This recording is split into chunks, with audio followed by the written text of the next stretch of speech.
কোরআনের সাথে বেঈমানি যারাই করেছে তারাই যুগে যুগে মহাপতন হয়ে গেছে, কখনো তাদের আর নিস্তার নাই, নিশ্চিহ্ন হয়ে গেছে। তারা বাংলাদেশের স্বৈরশাসক, তারা পৃথিবী থেকে চলে গিয়েছে, কোনদিন হয়তো এনেছে, কোনদিন আসতে পারবে না। কথা বলেন ঠিক না বেটি?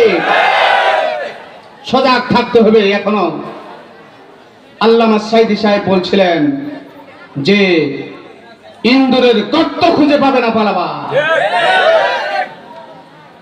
ঠিকই তাই হয়েছে। পালাবার, বাংলাদেশ থেকে পালাবার কোন রাজপথে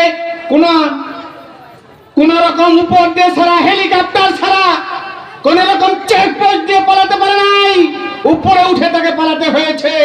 এই স্বৈর শাসক এতদিন কোরআনের কথাগুলি আমরা বলতে পারি নাই।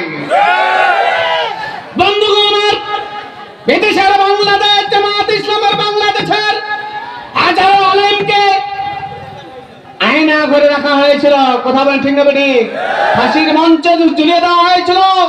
এই 5ই আগস্ট আমি ঘুমাতে পারি নাই, আপনারা ঘুমাতে পারে নাই। পুলিশের এত অভিযান, অত্যাচার, আওয়ামী লীগের অত্যাচার ছিল। কথা বলেন ঠিক না বেটি?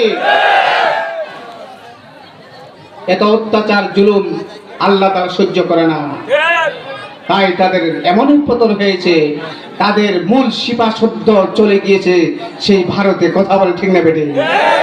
আজ তাদের কোনো অভিভাবক নাই।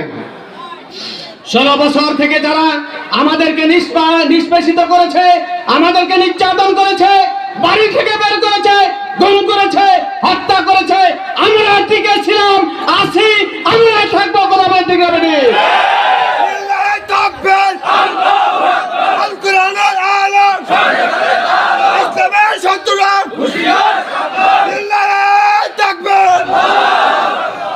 আগামী দিনে এই দেশ হবে কোরআনের দেশ, আগামীর দেশ হবে ইসলামী রাজতন্ত্র দেশ, আগামীর দেশ হবে কোরআনের দেশ। কথা বলেন ঠিক না বেটি? সৎ এবং যোগ্য ব্যক্তির রায় দিয়ে পার্লামেন্টে পাঠাতে হবে আমাদেরকে। ওইখান থেকে এই কোরআনের আইন পাস হলে বাংলাদেশটা হবে সুখী সমৃদ্ধি দেশ, একটি ডিজিটাল বাংলাদেশ। কথা বলেন ঠিক না বেটি?